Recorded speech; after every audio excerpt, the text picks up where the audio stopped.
So first, you're at a webinar about email marketing for financial advisors. And I've got a little bit of knowledge, but my two guests today, Olivia Luper and Callie Fedusenko. Sorry, Callie, I can't be the only person that does that, right? You're not, but it's actually phonetic, so Yeah. Well, it's easy. It's easy once you look at it, right? yeah. So there is a ton of knowledge in this room, decades of marketing experience, and we're talking about it as we we're kicking things off, specifically with financial services, and that's a really important piece to this conversation because, of course, compliance is a big hurdle and a big barrier to entry to people who don't understand the industry. I want to just first say thank you, Olivia. Thank you, Callie, for being here. Thank I you. couldn't have a better collective think tank around email marketing and marketing in general. Today, we're going to talk about email marketing, and we're going to start with, I keep saying this in my post. If you guys see my posts on LinkedIn, and I see the two of you as well, your email marketing list, your email list is the most important marketing asset you have. And I wholeheartedly believe that. Mhm. So we'll start by diving into that. We're going to talk then about effective ways to collect email addresses, and then email strategy implementation, and then finally, how to convert those email addresses into prospects and clients. So it should flow through those four topics. I'll kind of play moderator here, though I think it's kind of going to be more a group discussion than anything else. Let's start off with a little introduction. I get to hear myself all day. Olivia, why don't you talk a little bit about yourself and lexicon and your background a little bit, and then we'll get into this thing. Sure, I'll keep it short because I know we have a lot to get to today, but I'm Olivia Luper. I'm the founder of Lexicon Advisor Marketing. We've been in business since 2018 and we only serve financial services pros. We act as your outsourced digital marketing department so that you have access to experts in all digital marketing areas without having to manage or hire all of those experts on your own. I quarterback for you, I build your strategy, and then we do the creation and the implementation to save you time and help you grow your business. Awesome. That's awesome. Callie, your moment in the sun. First, Olivia, twinsies. I started in 2017 too. Really? Yeah. So I come from a background of working internally at financial firms, doing marketing and even client services, opening accounts, blah. And firsthand experience working with those compliance people. From that, started my own agency to help advisors connect with their target audience. So we do that through content, websites, email, and ads. Awesome. Thank you guys very much. All right, let's start with that big claim that I make in my post. I see it in yours too. Why is your email list your most valuable marketing asset? Olivia, I'll let you kick off. Okay, well, I'm going to start off real quick with a brief. What I tell every prospect I ever talk to, every client, there are 3 stages that we have to accomplish in digital marketing to get people to know about us and then buy from us. The first stage is awareness. No one can buy from us if they don't know about us or sign up with us. 2, collecting that lead. So this building your email list. Once they know about us, how are we going to communicate with them after they've left our social post or after they've left our YouTube channel or after they listen to the podcast? We have to collect their email address so that we can accomplish step 3, which is nurturing them into becoming new clients. So in this way, email addresses become marketing gold because of the high ROI on the activity and the direct communication between yourself and the prospect. It's also great for segmenting. The reason it works very well is there's a couple of reasons. We can personalize it and we can segment our audience. So we can send the types of information to people that they need to see. If someone downloads your retirement white paper, we don't want to send them widowhood articles. Or if someone's in the accumulation phase, we don't want to send them how was your last 10 years of retirement email. So that's very important. We're able to speak directly to people and about the topics that we know that they're interested in based on their behavior inside of our ecosystem. Another reason it's a valuable asset is because of client retention. So research continues to show time and time again that financial advising clients expect regular communication from their advisors. In fact, 60% say that more frequent and more personalized contact would give them more confidence in their financial plan. And 85% would consider the frequency and style of communication when actually thinking about signing up. So showing that you are there, showing that you are present, showing that you are going to continue showing up and sharing helpful information gives people a level of trust, gives you a level of credibility, and they're more likely to engage in services with you. So there's just a few points that I had to share on that. Awesome. Callie, like Olivia kind of laid it out. What else would you add to that? I would say, all right. It's not really controversial, but I would say someone's IP address is almost as important as their email, but the way you're going to get it is through their email.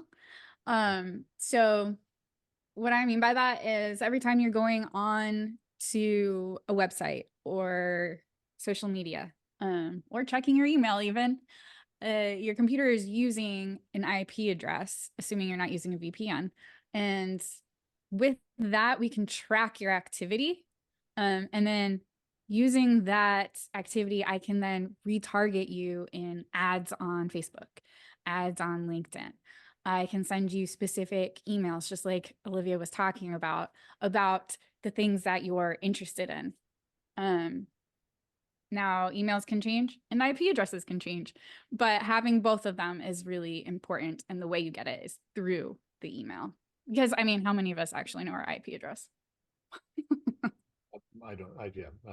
Yeah, no idea. So there, and we have several, right? I mean, if we've got an office, I know most of, we're working from home today, but I go to a work share office. I might be sitting at the coffee shop, right? So we do have several IP addresses where targeting on the email, I think what I would add to it is the targeting on email is if you've got a good email list, if it's not a purchased email list, if it's an opt-in list, you're reaching just about 100%, real close to 100% of the people in that database.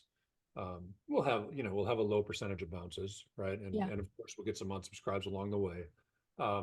You can reach 1,000 people with the same effort that you can reach 10.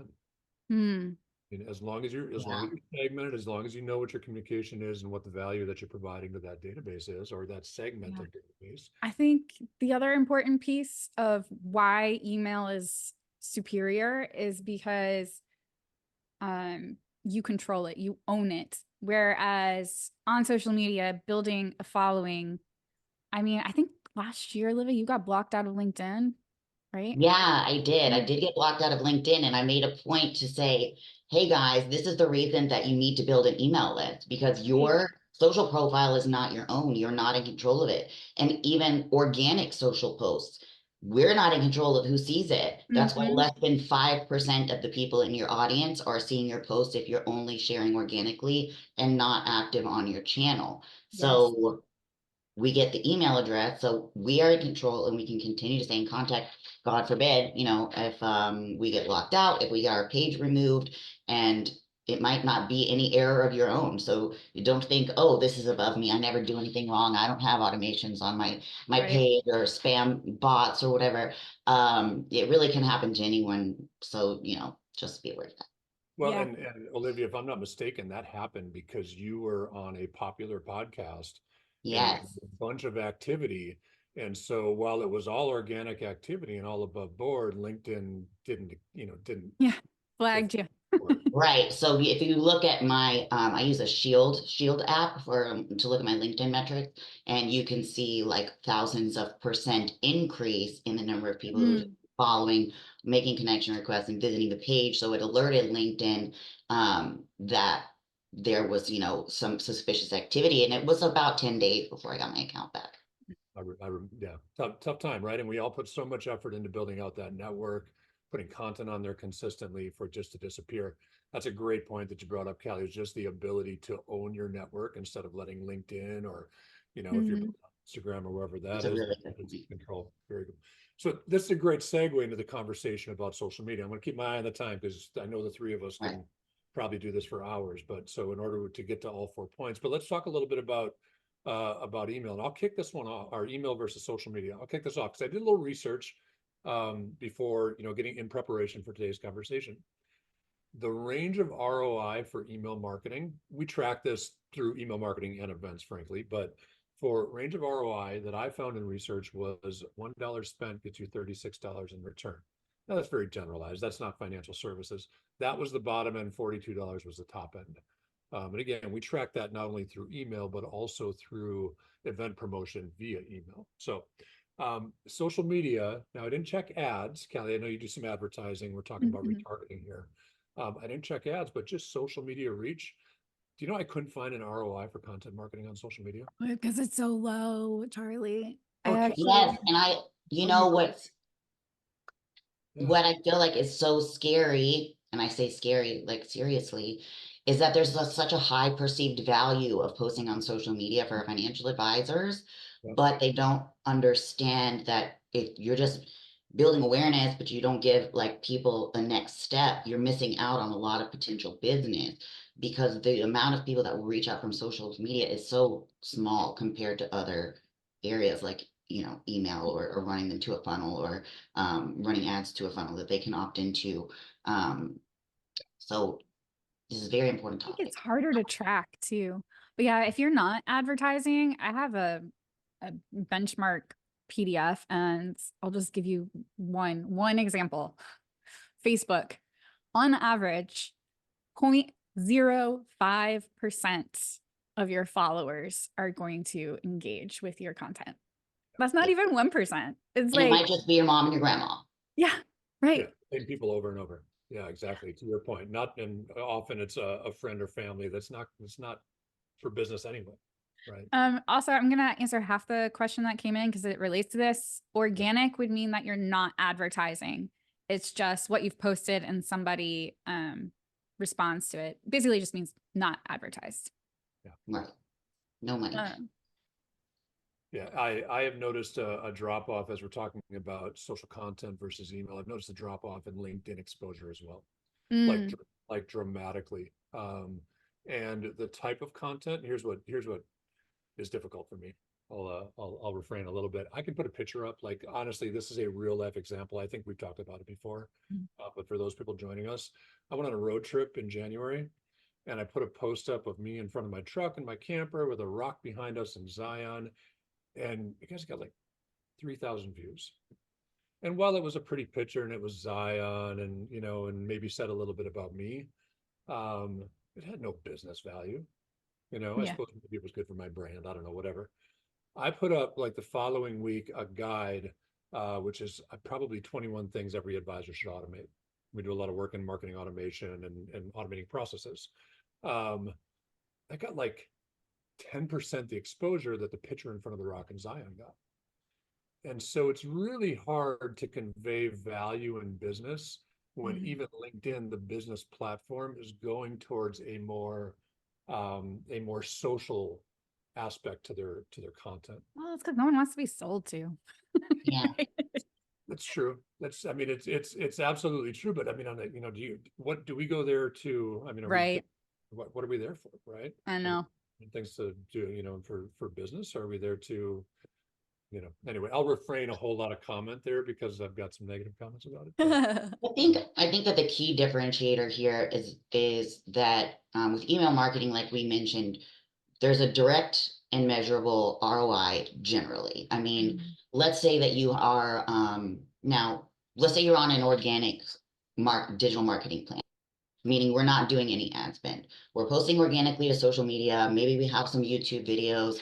We're doing email marketing on the back end. We have some sort of lead generation system in place, whether it's list building, like through social advisors, or whether it's building a funnel. Well, in that case, I would recommend running ads to it. But my point is that it's hard, I think, in financial services to directly look at email marketing and say, what is the ROI on this? More than likely, you're going to be looking at what you're doing as a marketing whole, because social media, email marketing, what's on your website, all of these things work in tandem, right? Which makes attribution pretty tough in financial services. We're not selling a product that we can say this email made $10,000.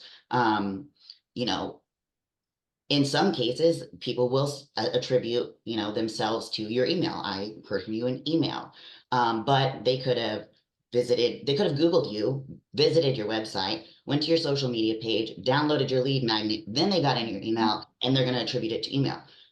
Is it email as the attribution source, or is it Google organic Yeah. search?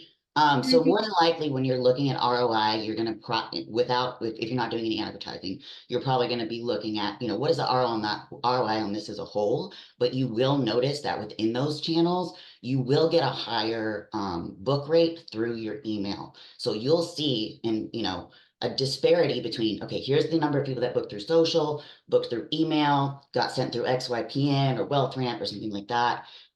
So, you will see the disparity, even if it's harder to track your ROI on email marketing and financial services. If we engage in business with somebody who attended today, we might say that was, the ROI on the webinar, right? I will Right. share with you, it'll be exactly what you're saying. It was just south of 70% of people who signed up for this webinar, and we track, where the signups come from. Just under 70% were a result of email. So, and I'll tell you what, LinkedIn, while we push LinkedIn, like LinkedIn events are good, that was like 18% or something like that. And that's the same across the board for our clients too. When we run, digital or in-person events, a lot of people are coming from the email list, and no, they're not just current clients. They're people, and what my favorite thing to do, well, let's say email marketing party trick is when you start with someone new, and you are able to drum up prospect calls that are already existing in the list. You can say, hey, look, this person is already here. Yeah. Now you have an email marketing plan in place. So they've booked the prospect call, and you could possibly be making money and signing clients from people you already have on your list if you're doing, a good job with your email marketing. So there's a lot to be said for it. I mean, I know that we keep going back to that, but yeah. So Jeremy's got a good question. So what would your ideal level of success with email marketing? For example, with their newsletter, they look at who opened it, who clicked it, and where they went. I'll offer a little bit on that. I'll go next. Yeah. So I think we track that not only on the newsletter, but per user as well, right? So if someone's opening your newsletter every time you send one, and someone's clicking a link every time you send it, that's obviously a really high prospect that's deserving of some more direct outreach, perhaps, maybe a phone call is in order or whatever that might be. Is that a segmented list, right? Is your newsletter the same for everybody? And are you giving them some action to take other than clicking on a link? So that's what I was going to say. Like if you have, it's really hard to say, oh, 40% is good or 60% is good, because here's why. You might have a client whose 70% of their email list is like, let's say they send one newsletter. They're not doing separate prospect and separate client newsletters. They have one monthly newsletter, goes to prospects, goes to clients. If 70% of their list is clients who are super engaged, they're going to have a super high open rate. If you have someone who has 30% of clients and 70% of prospects, you're going to have a lower open rate and your click-through rate, perhaps. So one strategy, of course, is to, some people do send separate newsletters, prospect or client. Some people just have different cadences, which is something I was going to touch on later. How many touches is this list getting per month? What does it look like? How many touches is this list getting per month? What does it look like? How many touches, etc. And that's something that you would start from the beginning before you start sending, random emails, kind of make a plan. But yeah, I think that I kind of lost. Oh, so not really like one number we can give you to say like this is good success. I think you have to look at what your starting point is, and then monitor over time, right? Look at the content that people are clicking on. You can see like patterns and the kind of things that they like. What are the most visited pages on the website, or blogs, or articles that are read? What, you know what I'm saying? Like, so it's hard to like give a blanket answer for that. I think you have to kind of get where I you're would starting. say that every client that I work with, in prospect, anyone I talk to, I tell them that there's three things that you need to pay attention to. One, what is your goal? Like end game, what's going to make it a success for you? Two, who is your audience? Tailoring it to them. And then three, what are the steps to get you to that end goal? I'm going to say that everyone on here, main goal is grow your business. You want maybe a specific new type of client? Well, what are the steps to get you there? And then you can track what your success is along that way. But as far as open rate and click rates specifically, I can tell you that the average for the financial industry, according to Campaign Monitor last year, was 27% open your email and 10% click. So 10 out of every 100 who opened the email are then clicking. That at least gives you a baseline to know, is my open and click rate like abysmal? Falling in line. Yeah. So let's because I'm keeping an eye on time, and again, Yeah. we could go through it. Let's give some practical implementation, some ideas for growing that email list. Olivia, like, lead magnets. What do you find that your client's most effective method for building the email list is? Currently, we have three main methods that we're using for lead generation, meaning we are going to be putting a system in place to generate leads from somewhere, right? So one thing that we can do, I do in conjunction with Charlie, is that we run the LinkedIn list building service for some of our clients. So this is a cheaper option than advertising. And it involves using LinkedIn to look for members of your target audience, sending connection requests, and then sending them a series of messages and emails. Messages to get their email, amongst other things, and then getting them into your email list, and then hopefully working with me to keep up your ongoing email marketing to the people that we're getting into the list. The second option that I like to run in social media for social media advertising is building an offer funnel. We really are bullish on video, so we like to work with explainer video giveaways where people opt in to receive a certain video or exclusive podcast or a guide or checklist type deal. I'm very big on making sure that there's some sort of actionable takeaway that they can have so that they can accomplish something on their own before they come to you, to create this positive feedback loop. Anyways, so that's the funnel that we run in social advertising. We can also use it organically, adding it to your LinkedIn featured section, adding it to the homepage on your website, adding it to any of your third-party XYPN and NAPFA profiles, places like that, to get opt-ins from those places. YouTube. The third option that we do when we run Google ads is a mini site. It's very similar to a funnel. It just looks a little different. It looks like a miniature website, but really the only option there is to schedule a call with you. So those are the three main forms of lead generation that we're currently doing. We also work with people who are buying leads from other places, like Smart Asset or something like that. And what we would help them do, since they're buying the lead, is help them nurture on the back end. So, but as far as lead gen, those are our three main avenues that we're currently using. Kelly, I know you've got some experience with advertising. Is that primary, or are you using other methods for building a list as well? Oh, for building a list. So most of my experience has been on the nurture side. So back to what Olivia was saying in the beginning, the steps to digital marketing, is the brand awareness, and then there's nurturing, and you can nurture. One of the best ways I've been talking about is through email. You can also nurture through social media. So I start our advertising on social at 300, but honestly, that's not going to get you leads unless you have a phenomenal gated content. But I would say, like your Tony Robbins. yeah, right. That the 300 is like a baseline for getting you reach and engagement, not emails in, because there's not enough level of trust with the audience at that point. Higher advertising is going to be able to help you get in front of people who are warmer, like a warmer prospect, who are willing to put in the email address. And I would say for leads, I would start at 1,000 and then go up from there, depending on what your goals are. Yeah, and I We, always just like to say, like, advertising is like a marketplace, right? Like you're bidding on keywords or you're bidding on space in front of an audience, right?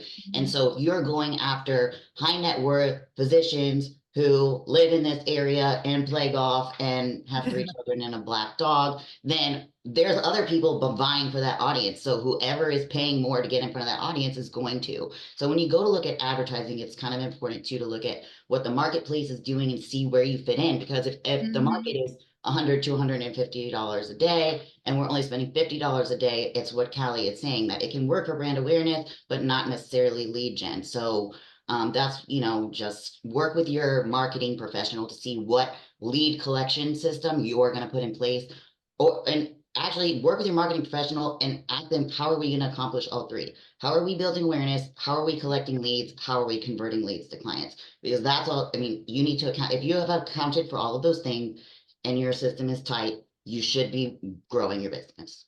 Mhm. well said. So we use a LinkedIn, Olivia, obviously. So about 90 or 95% of your new connections on LinkedIn make their email address publicly available to you. And so, whether you're, leveraging a system like ours or whether you're doing it manually, when you connect with somebody on LinkedIn, you can certainly send them an introduction email. Mhm. You can let them know that you do send value emails from time to time.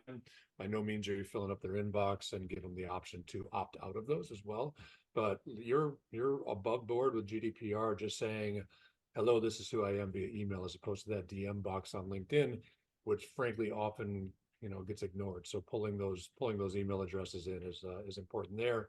The other thing I want to do real quick is just show a page on our website that is pretty effective, actually. Show us, show us. Yeah. So this is just resources we build, right? So Mhm. you download this. Obviously, you offer your email address there, and then you go into a nurture sequence that's within our CRM that's scoring you according to how you interact with the follow-up content. But just having lead magnets like this. Now we use these in email marketing as a segmentation tool also. Mm-hmm. So it's not Yeah. just about attracting the emails, but being able to segment and personalize the communication within email. So I love get that. But that's yeah, a good share. Thanks, Charlie. get a better Uh, understanding. And that stuff, like, I don't want to give away our secrets, you guys, but that stuff is not that hard to reproduce in Canva, right? yeah. So it's not that hard to make happen. So I would be curious to hear from the audience a little bit about where you are in your email journey, because I think that could help us give some Right, practical right, right. advice to you, because maybe you're not at a place where you can be doing drip campaigns. Maybe you're just sending, newsletter that somebody talked about. If predominantly everybody's just sending a newsletter, we can give some ideas on how you could um, make them better. yeah, So, Well, audience participation here. yeah. while we wait for folks to answer, I would like to say, it's sort of on the same topic, um, that one, newsletters are not dead. People still really very much like them. And the great thing about them is that you can make it your own. There are no rules, right? So if you want the whole thing to be curated content from something else, not my recommendation, but you could do it. But it gives like a good feel for the firm, the newsletter. Are you cold and sterile? Are you warm and approachable? Are you funny? I mean, it gives a little peek behind Personality. the curtain into what your culture is like, if they're going to like you. I mean, my CPA's newsletter is terrible. It's terrible. And but that's how he is. He's a great CPA, but his newsletter is just like, I've never opened it. But maybe there's people who like it. I mean, maybe. Mhm. But yeah, it's a chance to give a reflection of your firm and share things that both your clients and prospects will appreciate. Yeah. Trevor makes a good point in chat, says personality. Yes. Right. Like, Yeah. share something about yourself. Obviously the world of sales has changed dramatically with information at our fingertips. Uh, you know, People don't need you for the information so much anymore. I had an advisor say to me one day, we're all fishing with the same bait. I don't think that's necessarily true, but he makes an important point, right? Is we've got access to similar tools, right? We provide similar services. A lot of times it's that know you, like you, trust you aspect of relationship Mhm. that creates that client Mhm. conversion. So make sure to share something personal there. Tell a story about yourself. Sam is saying, I know I need to do drip campaigns, but don't know what those emails should be. If you have nothing else, I will start with a welcome email sequence for people who opt into your list from anywhere. So if you don't have a lead magnet yet, or you don't have any other sort of opt-in system like a funnel, and you are relying on people to just join your email list, I mean, we have to have something, right? This is sort of like the barrier entry level to opt-ins is join the email list. You can create a landing page either on the back end of your website or in your email marketing platform. I recommend on the back end of your website when possible because it will use or whichever program, some of them do it, but using your own domain for credibility purposes. Um, but you'll build a landing page to opt into your email list. You likely also have a contact us form on your website. So when anybody would fill one of those out, they would get entered into your welcome email sequence. The ones that you write are usually about 7 emails. The first one is a welcome email. And lucky for everyone here, I'm going to share the free welcome email template with you. I've put it in the chat. You don't have to opt in. You can just, it's free. You can just have it. I mean, I have your email now anyway, because you're at the webinar.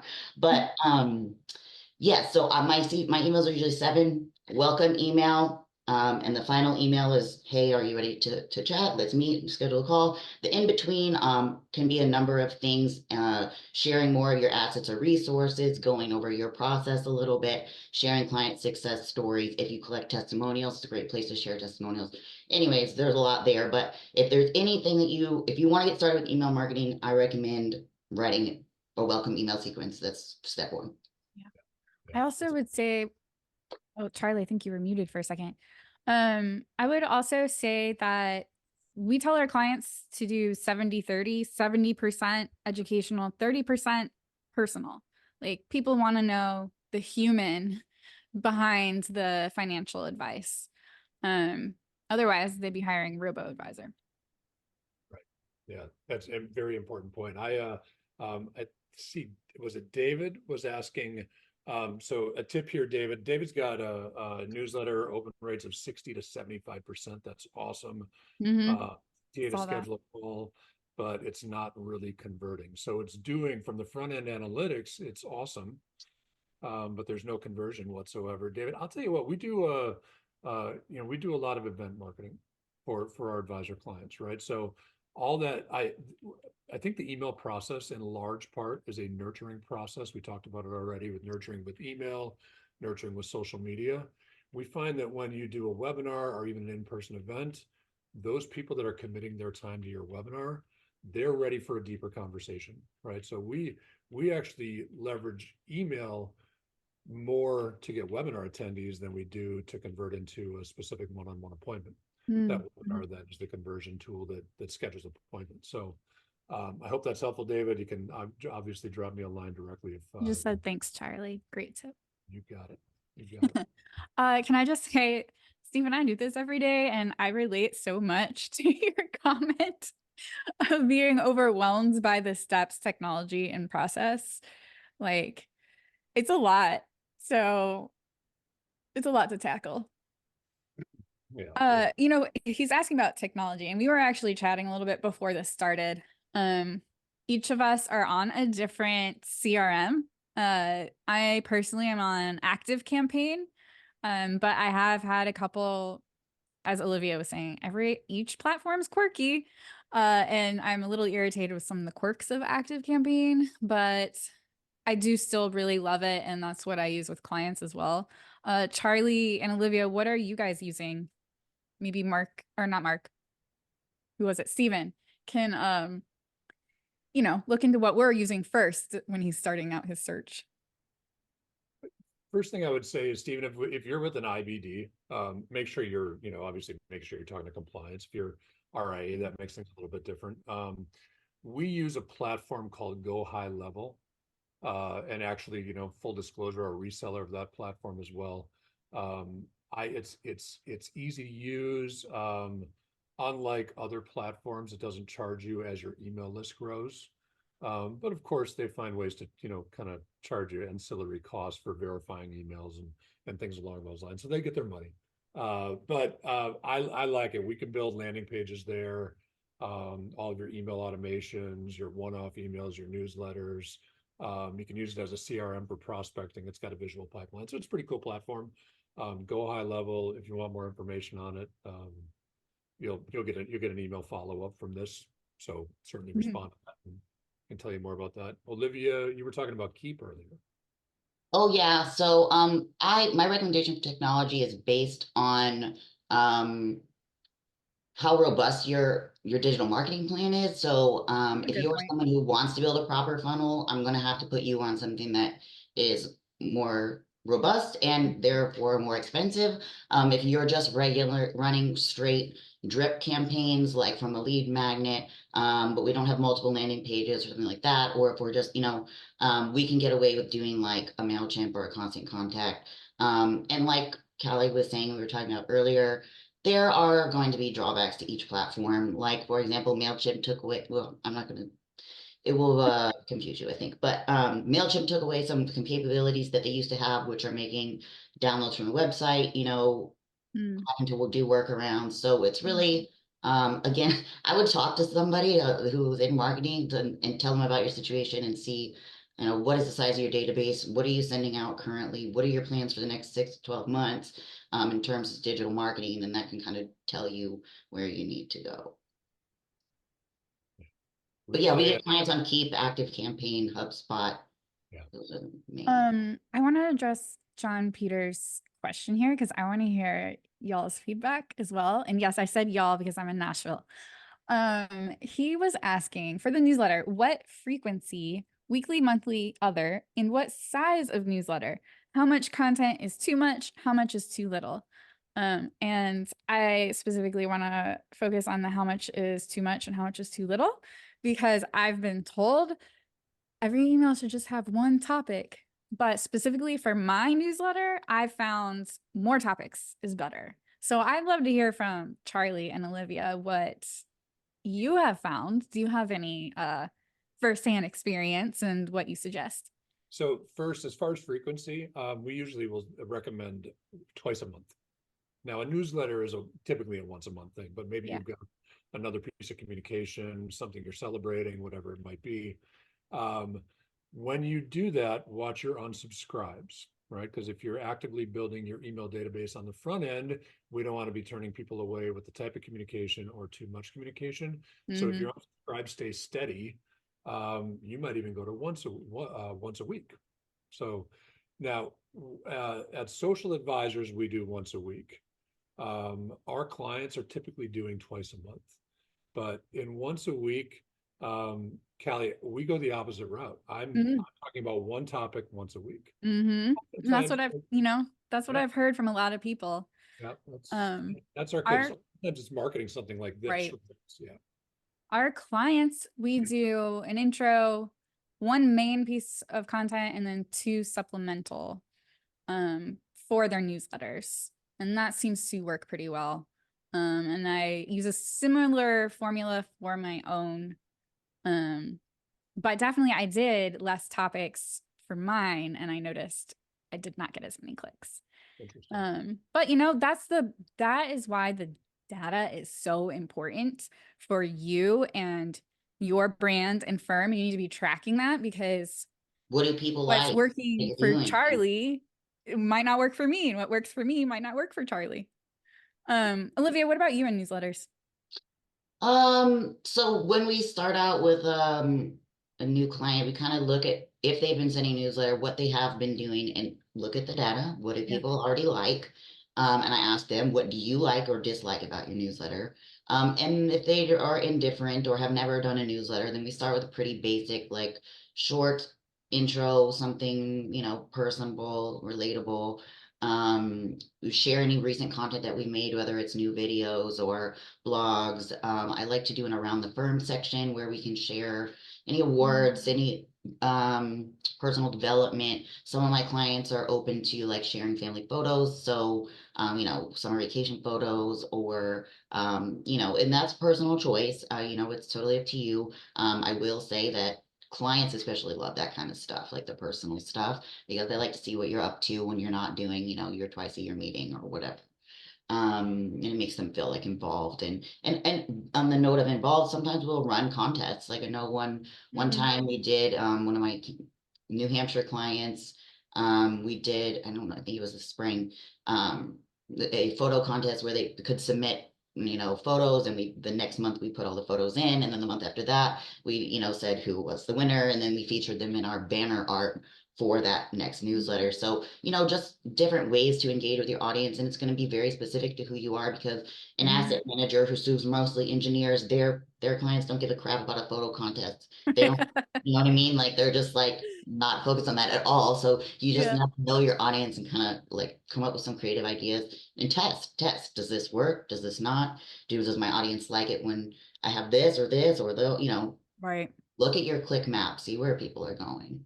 Yeah, I think you bring up a really good point. And Callie, I think the style that you run with your newsletter, like if you varied that right now, it might be a disconnect from the audience you've been nurturing for a long time. If I started going to once a month or twice a month and filling a page full of content, same thing could happen. So I don't Right. know, is one better than the other? I don't know. But Olivia, you brought up an important point of really it boils down to understanding the audience. Yeah. Yep. Right. Who are you talking to, and providing information that aligns. If you're working with retirees, listen, I think they're really excited about the personal stuff. Right? Yeah. A lot of Yeah. social relationships went away when the job went away. Yeah, Right? young families too, kind of like that. Like especially if you're a young family, you're serving young families. But yeah, so think about what your audience is like, test, see what you can come up with. Okay, Jeremy, I know you want to talk about compliance, so let's just talk about it. I'm not really sure that I understand your first message, so I'll just let Charlie's response serve as a fine response, because I don't really understand what you're saying about we have two sites and one site. But anyways, as far as compliance goes, like I do work with a few.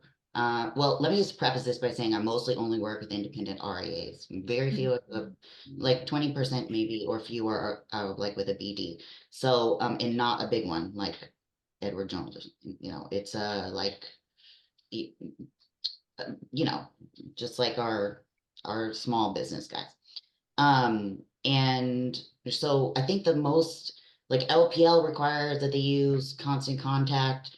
But if you're an LPL hybrid wealth manager advisor, I can get you on Keep. Like I think there's always an option. Like there's something that we can do. And I've talked to all kinds of kinds like over the years, that we can't do this, but we can do this. We can't do this, but we can do this. There is a way. There is a way, even with, Northwestern Mutual. I know you have your kind of like mini sites that they give you, and you can only use a contact form. But we can work within the boundaries of what compliance is telling you. I think that it feels overwhelming, it feels very restrictive, but maybe, just because you're not used to seeing the entire marketing spectrum of available tools. So like maybe just consulting with someone on your situation might be able to reveal what technology would work in your situation. I'll say, I work with a few advisors who are running a second company, and I'm wondering if maybe that's what's going on here. And the second company is unrelated to the financial industry. And of course, we have a lot more availability there, but we can't mention one company in the other company's content. So yeah, compliance is tricky, and it not only depends on your compliance with your firm, it depends on the person who's reviewing your content and how they feel that day. It's subjective, right? And Mm-hmm. we have a situation oftentimes where we might submit a newsletter or a piece of content that comes back with changes. Actually, that they don't come back with changes that often, but when they do, they might come back with different changes the next time Yes. because they're being reviewed by a different person in And I would compliance. say it's okay to fight it too. I mean, you don't want to become that person where they're like, oh, geez, is that him again? But I think if somebody already told you it's okay, then you can be like, hey, please reference this ad tracks from a month ago where you told me the opposite. As far as approved tools, the platforms we're talking about, all kind of have a core functionality that's going to be the same. Yeah. Like Keep is probably superior to Constant Contact for building funnels, but Constant Contact certainly has an automation component that allows you to do that, right? Like Go High Level does, Mhm. like ActiveCampaign does, like MailChimp does. The basics of marketing automation are built into each one of these platforms. Now, if you're with a captive broker dealer, you're going to be handcuffed there pretty good. Yeah. But if you're with an independent broker dealer, obviously as an RIA, you've got some flexibility. And Olivia, you're right. Our LPL clients are all on Constant Contact. Yeah, in one hub. Most Yeah. of my clients are on Outlook. And you know what? Yeah, We lose a lot of data, but hey, I can still see your website traffic. So I know people are clicking on those links. So it's still possible to run campaigns and make a marketing plan, even if you don't have all the tools available. Yeah, and I think what's cool about this group, you guys, is we've worked with advisors from every segment of the industry, right? Between the three of us. So you got a good resource here. But yeah, Jeremy, if you want to talk about the tools specifically that they allow, I think one of the three of us is going to have experience with it, I'm sure. I don't know what this, I don't have a fancy Zoom. So what does it mean? Sam's hand is up. Somebody's hand is up. Sam's got a question. We can give me a second. Let's allow Sam to talk, huh? All right, Sam, if you unmute yourself, you're all set. Or you could, if you don't want to, Sam, you could certainly type it in chat as well. Oh. Sorry, Sam, for calling you out. For everybody else, Sam didn't mean to raise his hand. One thing that I was gonna say earlier, this kind of I think, I don't know, maybe I said it right, I don't think I did. Is kind of like determining what your email cadence is going to be for each list, right? Like when you're deciding, okay, I want to get into email marketing because I'm building awareness already and I'm collecting leads, and I know that if I'm doing all this work to collect these leads, that I've got to do something with them on the back end, or I'm throwing my money out the window and my time. One thing to do first is just look at your lists and decide how often you want to interact with each of them and what kind of content they're going to get.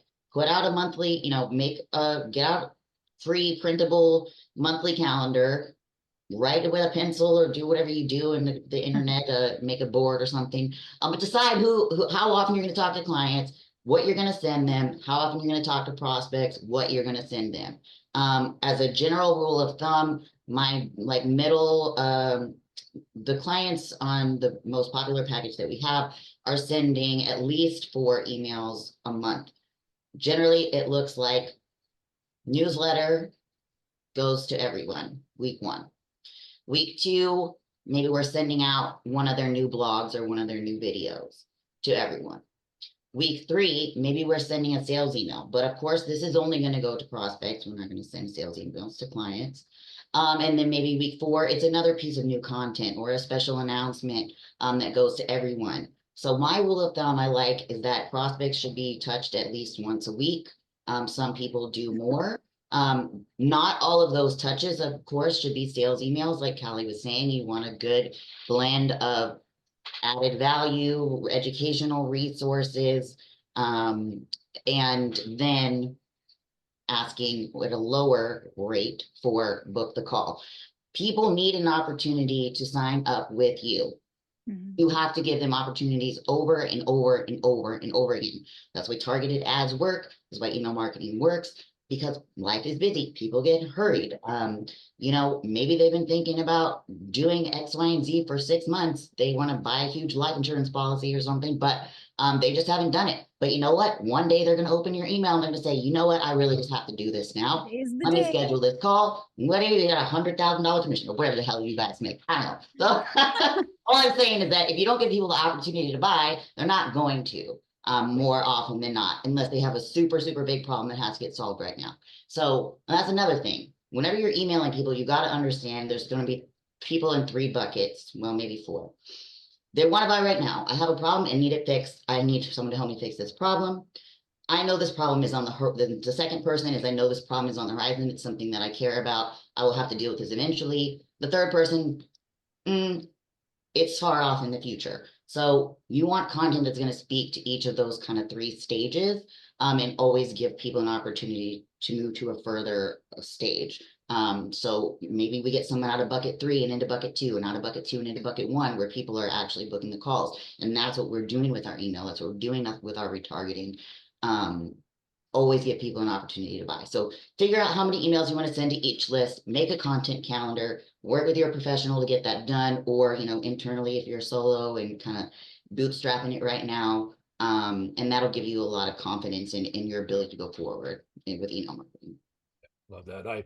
It plays into Terry's question here about defining a sales email versus educational. I really think that the call to action defines that. Right. So with your cadence, you need to be providing calls to action along the way. I don't, and you guys may disagree with me, I don't know that that's got to be every single email. It's A CTA. yeah.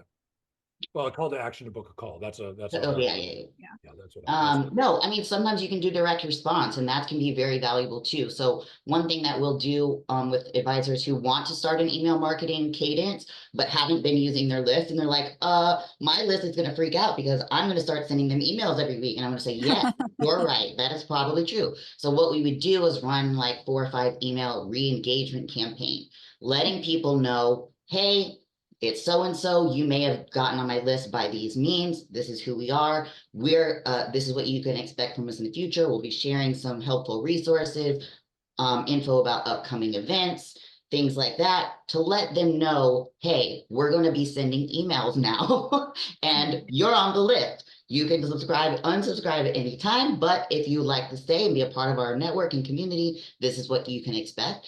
And in those 4 or 5 emails, a lot of times we'll put direct response, meaning we're just going to ask them to reply to the email and tell us something. What is your #1 financial challenge right now? And you'll be surprised how many people answer. On average, we get like 10% people respond to re-engagement campaigns. And those are people that, hello, the conversation is right on your plate now. You have a chance to talk to them, what they're going to answer about. And I do this with marketing. What's your #1 marketing challenge right now? And so was like, we really need to redo our website. Guess what? I'm going to be talking to him about redoing his website. So it doesn't always have to be a CTA to book a call. It can be a direct response, which makes sure someone's going to answer it.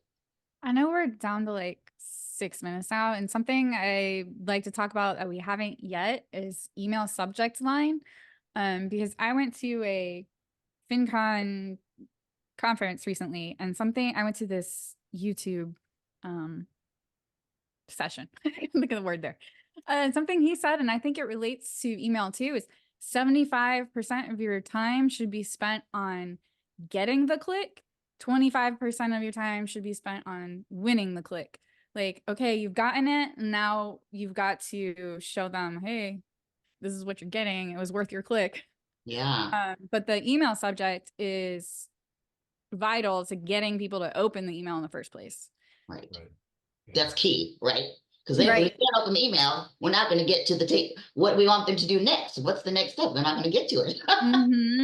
Right. So most of the email subject lines I send through a tester. Right. If you're curious on how your email subject line ranks, just Google subject line tester. And there's free resources out there that will not only tell you why it's not good, but here's how you make it better. And so I'll tell you, like, I think it's 45 characters, under 45 characters, under 6 words. Yeah, I'll tell you why right here. Yeah. Yeah, exactly.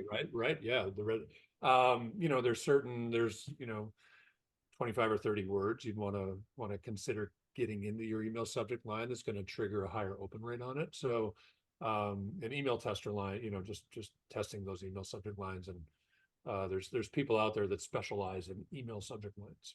Right. So and I know that some, at least with Raymond James, for their advisors, they have to put ADV in the subject line.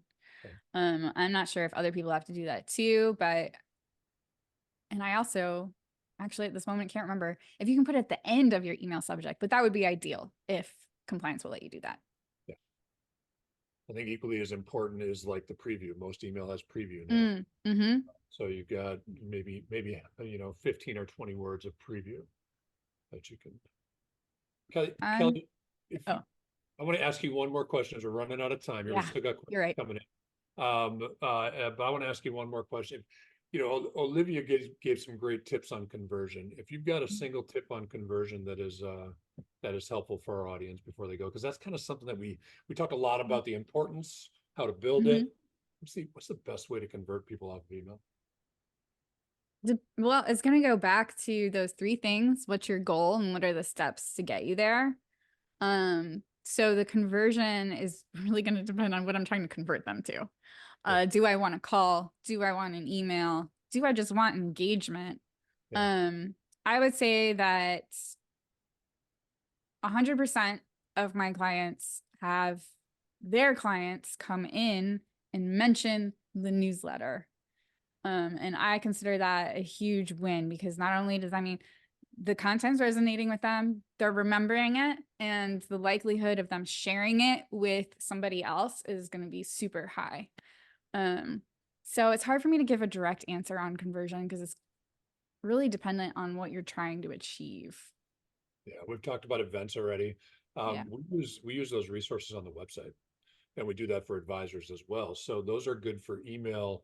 If we send that out to our database and we get a 5% click on it, we know those people are specifically interested in that. Events like this. Now the advisors are going to be running different events, but the people who signed up out of our email databases, well, they're interested in email marketing and learning more about it, right? So there's an opportunity for direct outreach there. And some email marketing platforms, like I know Aweber does this, is that you can attach a tag to a link. So like inside your email, let's say you shared 3 resources, something that we might do in a welcome email sequence. You might be interested, if you like this guide, you might also be interested in these, and provide them links to them.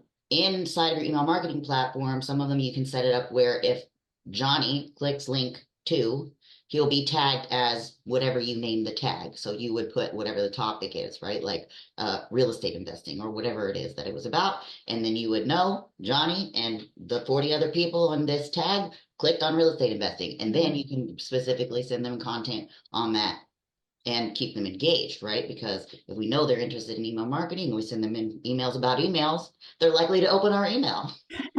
That's it, right? You guys, we are at the top of the hour. This has been one of the more interactive, not only the 3 of us, obviously, but a lot of input from our audience. So that was great. And I'll tell you again, I know why people follow the 2 of you. You got a lot of knowledge, Kelly. I'm not kidding, right? So we're all good at what we do, right? And advisors are good at what they do. And so working together in some collaborative environment helps everybody. So Callie, Olivia, thank you so much for taking time out of your day and hanging out with me. Thank you for having us. It was fun. Yeah, super fun. And listen, we had a lot of attendees, you guys. So for those who are still here, we'll get an email out tomorrow. So there'll be a replay for everybody that registered. Obviously, Callie and Olivia and I are all very active on LinkedIn. We're easy to find there. I don't know if you guys want to put your contact info in the chat real quick. But I'll put my email address in there. Probably the easiest. What did you say, Charlie, is the easiest? I'm just putting my email address in the chat. Oh, I'm just gonna put my LinkedIn, and then there you go. Everything is in my featured section, so you can find anything you want. There you go. Very cool. So everybody who hung out with us for the hour, thank you very much for spending your time. Again, hi, Greg. Thank you. Sorry.